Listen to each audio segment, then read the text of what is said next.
എല്ലാ പ്രിയപ്പെട്ടവർക്കും ക്രിസ്തുയേശുവിൻ്റെ നിസ്തുല നാമത്തിൽ പ്രഭാതവന്ദനം അറിയിക്കട്ടെ. പുതിയ ദിനത്തിൻ്റെ പ്രഭാതത്തിൽ നമുക്ക് അപ്പോസ്തല പ്രവർത്തികൾ 2-ാം അധ്യായം 22ഉം 23ഉം വാക്യങ്ങൾ ധ്യാന വിഷയം ആക്കുന്നു. അപ്പോസ്തല പ്രവർത്തി 2-ന്റെ 22ഉം 23ഉം വാക്യങ്ങൾ.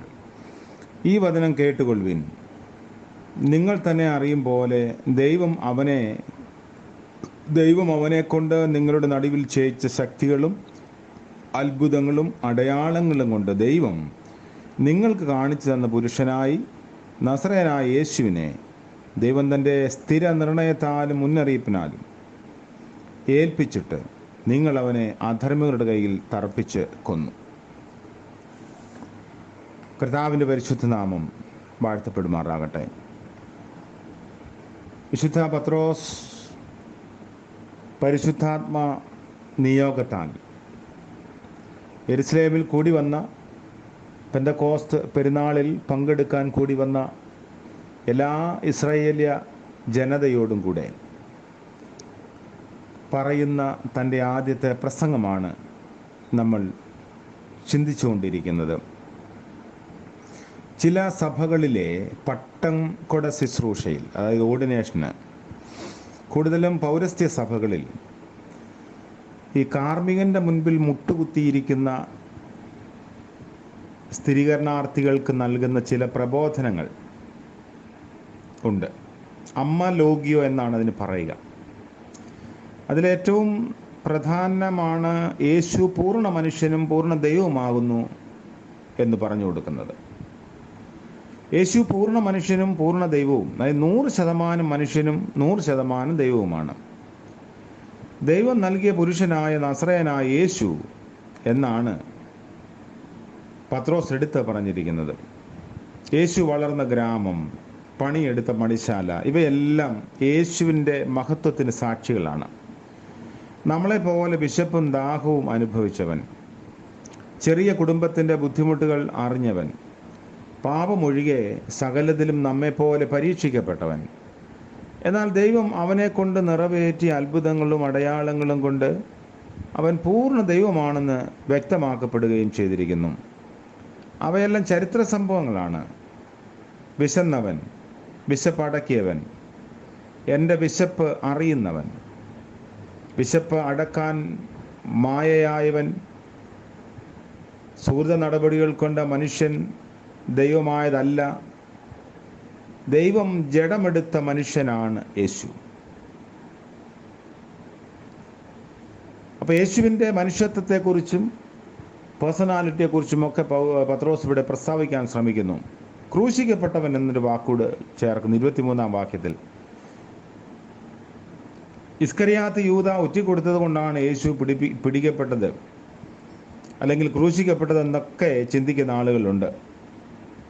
എന്നാൽ പത്രോസിൻ്റെ വിശദീകരണം ഇങ്ങനെയാണ്: ദൈവത്തിൻ്റെ സ്ഥിര നിർണയത്താലും മുന്നറിവിനാലും സംഭവിച്ച ദൈവിക പദ്ധതിയാണ് യേശുവിൻ്റെ ക്രൂശ്.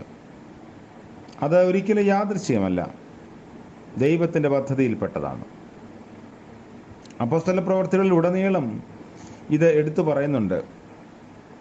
3-ാം അധ്യായത്തിലും 4-ാം അധ്യായത്തിലും, അതായത് 4-ാം അധ്യായത്തിൻ്റെ 28-ാം വാക്യത്തിലും 29-ാം വാക്യം 13-29 നമ്മളത് വായിക്കുന്നു.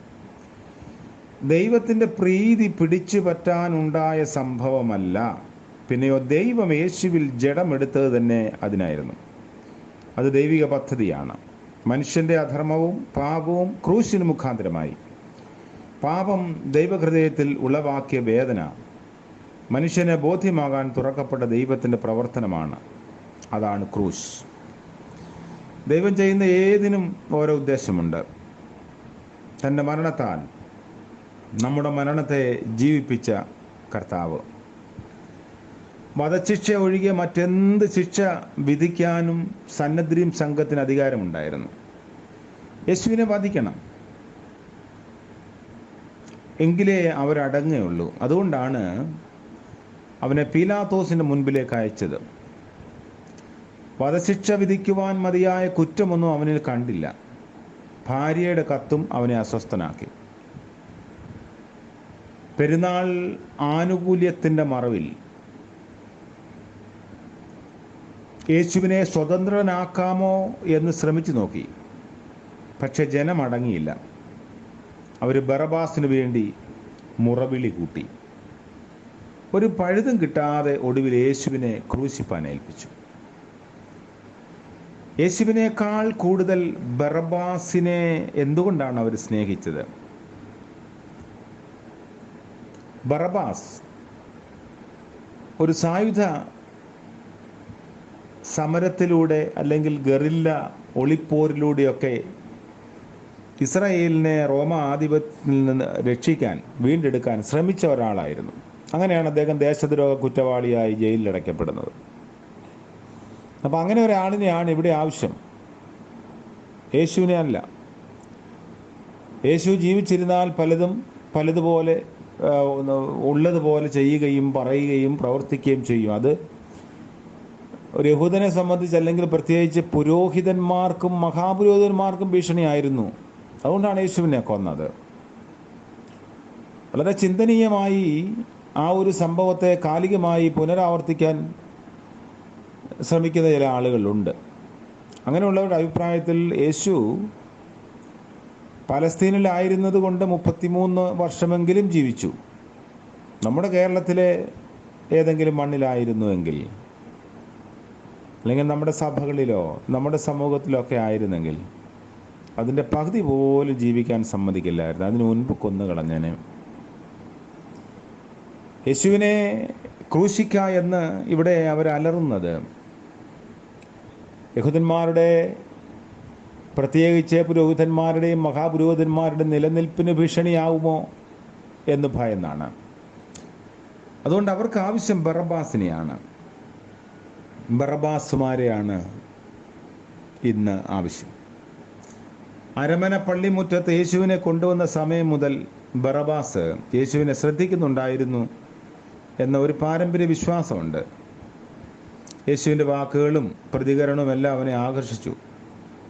തന്നെ സ്വതന്ത്രനാക്കിയ ശേഷം തൽസ്ഥാനത്ത് ക്രൂശിപ്പാൻ കൊണ്ടുപോയ യേശുവിന് സംഭവിച്ചത് എന്തെന്നറിയാൻ ഈ ബറബാസും ഗോൽഗോഥായിലേക്ക് പോയി എന്ന് പറയപ്പെടുന്നു.